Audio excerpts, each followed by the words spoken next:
USS ग्रलाड are fort में America का सबसे आधुनिक युद्धपोत माना जाता है और इसकी तैनाती पिछले कई महीनों से मध्य पूर्व क्षेत्र में लगातार चल रही थी, जहां इसका मकसद समुद्री सुरक्षा को मजबूत करना और ईरान से जुड़े तनाव को कंट्रोल करना था। लेकिन इस लंबे मिशन ने अब तक एक नई बहस शुरू कर दी। क्या अमेरिका अपनी वैश्विक सैन्य मौजूदगी को बनाए रखने के लिए जरूरत से ज्यादा संसाधन खर्च कर रहा है? क्योंकि 300 दिनों तक लगातार तैनाती न सिर्फ तकनीकी रूप से चुनौतीपूर्ण थी, बल्कि ये लॉजिस्टिक और फाइनेंशियल दबाव भी बढ़ाती है। लंबी तैनाती पर बड़ा सवाल।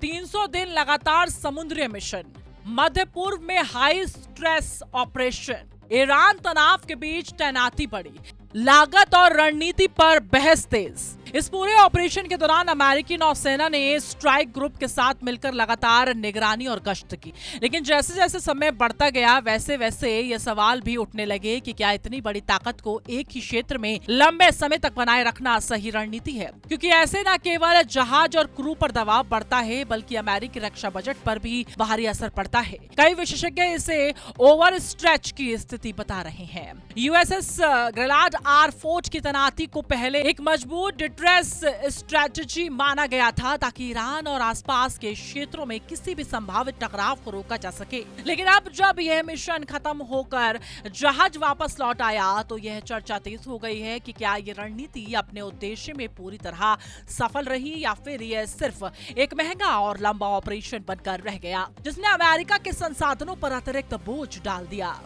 रणनीति पर सवाल उठे, लंबी तैनाती से दबाव बढ़ा, सैन्य खर्च में भारी बढ़ोतरी, मध्य पूर्व में लगातार तनाव, रणनीतिक सफलता पर बहस। मध्य पूर्व क्षेत्र में ईरान को लेकर तनाव लंबे समय से बना हुआ है और इसी वजह से अमेरिका ने अपनी नौसैनिक मौजूदगी को लगातार बढ़ाया था।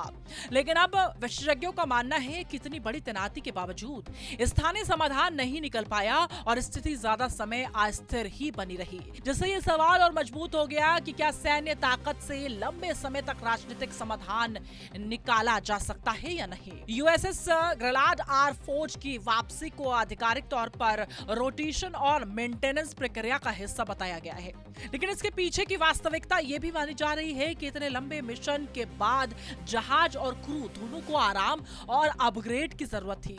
अब अमेरिकी नौसेना अपने अगले मिशन की योजना बना रही है, लेकिन इस बार रणनीति पर ज्यादा फोकस होगा कि संसाधनों का उपयोग कैसे ज्यादा प्रभावी और कम खर्चीला बनाया जाए। इस पूरे घटनाक्रम ने एक बार फिर ये दिखाया है कि अमेरिका की ग्लोबल मिलिट्री स्ट्रेटेजी हमेशा हाई इंटेलिसिटी ऑपरेशंस पर निर्भर रहती है, लेकिन जैसे जैसे ऑपरेशन लंबे होते जा रहे हैं वैसे वैसे लागत और प्रभावशीलता दोनों पर सवाल उठने लगे हैं। और यूएसएस ग्रलाड आर फोर्ट की ये वापसी अब सिर्फ एक सामान्य रोटेशन नहीं, बल्कि एक बड़े रणनीतिक रिव्यू की शुरुआत मानी जा रही है, जिसमें यह तय किया जाएगा कि आगे इस तरह की तैनाती कितने और कैसे की जाएगी।